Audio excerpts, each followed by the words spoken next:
L'équipe, j'espère que vous allez bien. Aujourd'hui, nouveau Actu Foot. Quand Ronaldo fait une escale en Europe, il n'hésite pas à embarquer la Bugatti 110. Bolide a seulement 10 exemplaires dans le monde, tout de même. Plus sérieusement, la reprise du foot de club valait bien le coup d'attendre, à la fois en termes de résultats, mais surtout vis-à-vis des événements extra-sportifs. En parlant de Ronaldo, Messi serait proche du divorce avec le Paris Saint-Germain et la propagande du départ est consommée. Fabrizio Romano a indiqué hier que le club saoudien d'Al Hilal lui a proposé un contrat avec un salaire de 400 millions d'euros par an. L'Argentin voudrait néanmoins rester en Europe en vue de viser un retour au Barça. Les rumeurs fusent depuis la défaite contre Lyon et c'est difficile de décerner le vrai du faux. D'ailleurs, l'entourage même de Messi s'est déjà confié dans les colonnes du Parisien pour démentir. Je cite, « C'est très étrange de voir circuler ces nouvelles disant que le club veut baisser le salaire de Léo ou qu'ils ne veulent pas le prolonger. Nous voulons pas jouer à ce petit jeu, ce genre de fausses nouvelles ne profitera ni à Léo ni à sa relation avec le club, mais peut-être que c'est exactement ce que certaines personnes veulent. » Bref, les amis, on va revenir en détail sur les différents dossiers chauds du moment, sans oublier de faire le point sur le concret avec les 5 championnats majeurs, dont la Ligue 1 où la course au titre est relancée.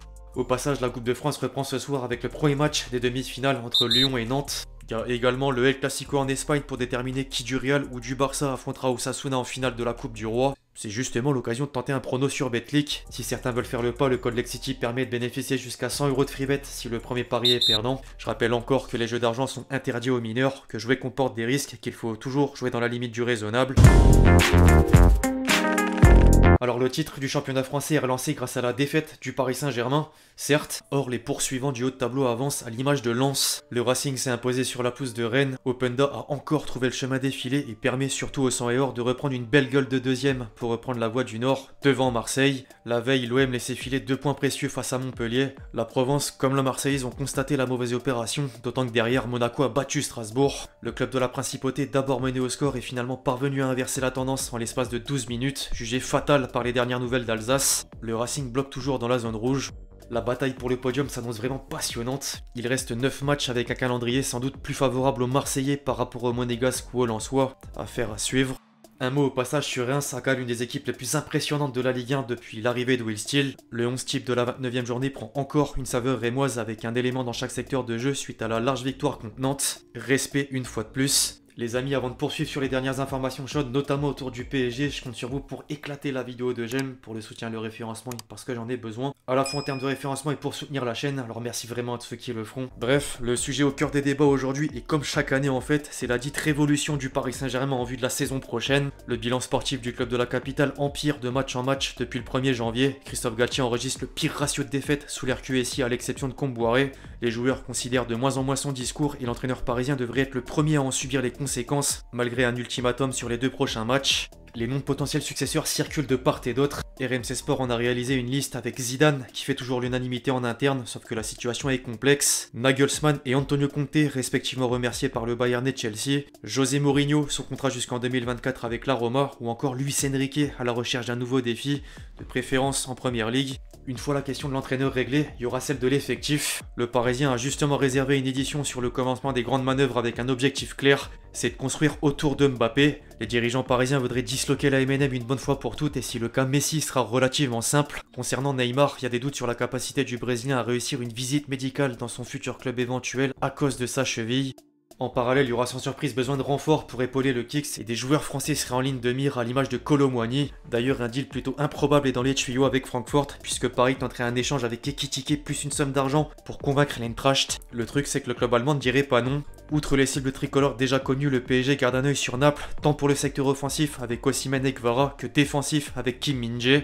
C'est le moment de basculer sur les autres ligues majeures et pour faire un lien avec Christophe Galtier, la fameuse valse des entraîneurs continue parce que 2 entraîneurs sont à nouveau licenciés en Première Ligue. Un total de 12 coachs ont pris la porte depuis le début de saison après Brendan Rodgers, évincé par Leicester, et Graham Potter suite à la défaite contre Aston Villa. Le dernier avait débarqué pour remplacer Thomas Tuchel à peine 7 mois en arrière. Les tabloïds anglais n'ont pas manqué de relayer la bombe, comme le Times avec les réactions du principal concerné qui n'a officié que 31 matchs. Le pire dans l'histoire, c'est les indemnités. Au-delà des transferts à coût faramineux depuis l'été dernier, le propriétaire versait 11 millions d'euros de compensation à Thomas Tuchel, avant d'envoyer 25 millions à Brighton pour mettre la main sur Graham Potter. Ce même Graham Potter reçoit désormais 15 millions et la note monte à 50 millions. Aïe aïe aïe.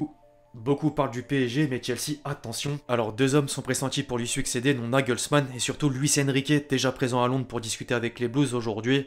Histoire de rester dans le même rayon en Espagne, Ancelotti est aussi concerné par un possible départ, d'autant qu'il confirme l'approche de la sélection brésilienne. Je cite, « L'intérêt du Brésil, j'aime ça, bien sûr, ça génère de l'excitation, mais les contrats doivent être respectés et je veux les honorer. Si le président veut me parler, qu'il le fasse, j'en serai ravi. En réalité, j'aime être aimé, mais je dois respecter un contrat que je veux honorer. J'aime ce club, on verra ce qui se passera ensuite. » En attendant, il y a une saison à terminer avec la Ligue des Champions et la Liga avec une maigre chance de rattraper le Barça en tête. Le Real sort tout de même d'un succès étincelant en réception de Valladolid grâce en partie à un triplé de Benzema. Le quotidien madrilène AS le mettait justement en avant avec un clin d'œil au Barça, sauf que le Barça a également gagné. 12 points séparent les deux géants espagnols sur le podium de la Liga.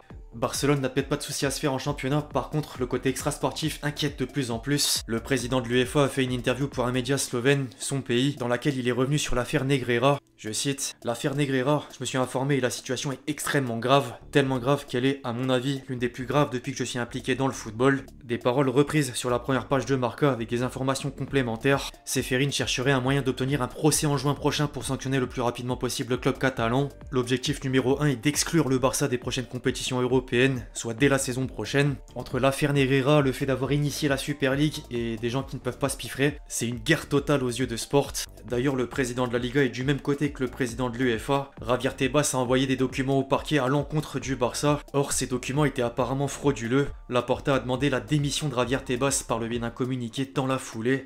C'est un énorme foutoir, mais on va s'arrêter là pour l'instant, mais plutôt partir du côté de l'Allemagne. L'ère Thomas Tuchel au Bayern a démarré fort le week-end dernier avec une victoire 4-2 dans le Der Klassiker face à Dortmund. Le magazine Bild vantait logiquement la performance des Bavarois avec le nom de l'entraîneur en titre. Pour autant, c'est important de ne jamais crier victoire trop vite. Hier, le Bayern s'est incliné en quart de finale de Coupe d'Allemagne et est éliminé par Fribourg à cause d'un but concédé sur pénalty à la 93e minute.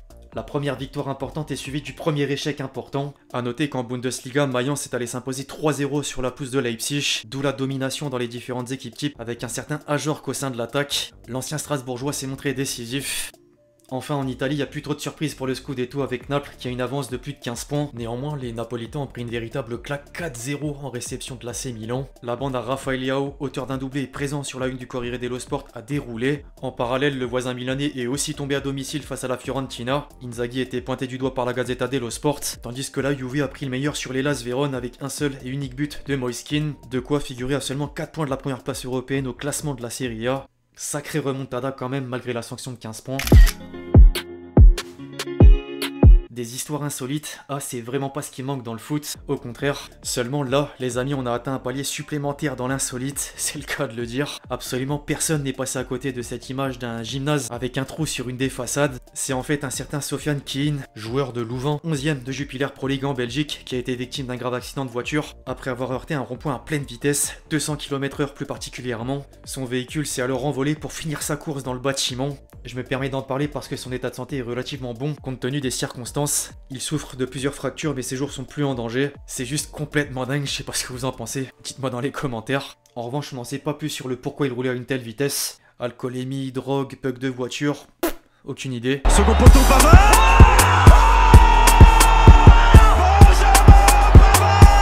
Avant de clôturer la vidéo les amis, comme toujours on se fait plaisir avec une petite compile de buts. Centre, Ludovic Ajon avec cette frappe, Redmond, bien fait. Le crochet pour éliminer Diego Rossi. Il y a Vincent Boubacar qui fait l'appel. Nathan Amon il continue face à Salah et Redmond vers l'attaquant, la tentative, oh, le bijou. Il va centrer Benzema. Aïe aïe aïe aïe aïe aïe. Bref, l'équipe c'est tout pour l'actu foot du jour, j'espère que vous l'avez kiffé, je compte sur vous si c'est le cas pour lâcher votre meilleur j'aime, très important. Pensez à lâcher votre commentaire et votre question pour le prochain épisode, bien qu'il n'y en a pas eu aujourd'hui. Puis d'ici là on se retrouve très vite sur la chaîne pour de nouvelles vidéos, c'était Lexi, ciao ciao.